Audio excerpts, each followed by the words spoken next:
দীর্ঘ 1 মাস রোজা থাকার পরে আমাদের শয়তানকে খুশি করতে হবে। তাই আমরা পয়লা বৈশাখের নামে বাঘের মুখোশ, শুকুরের মুখোশ, মাছের মুখোশ ইত্যাদি প্রাণীর মুখোশ পরে গানের সাথে সাথে নাচানাচি এবং এইসব প্রাণীকে অশুভ শক্তির বিনাশকারী ভাবতে হবে। কারণ আমরা তো মুসলিম, তাই না?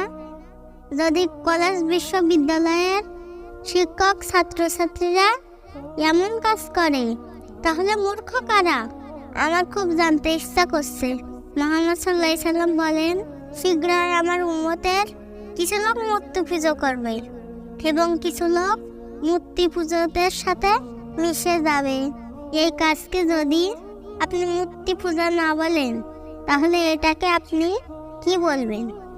যে দেশের হাজার হাজার মানুষ 3 বেলা ঠিক মতো খেতে পায় না, অসহায় মানুষগুলো ডাস্টবিন থেকে খাদ্য খায়, তাদের থাকার মতো নির্দিষ্ট কোনো জায়গা নেই, সেই দেশে 14 কিলোমিটার আলপনা আঁকা হয়। পয়লা বৈশাখ উপলক্ষে লক্ষ লক্ষ টাকা খরচ করে এরাই নাকি কলা বিজ্ঞানী।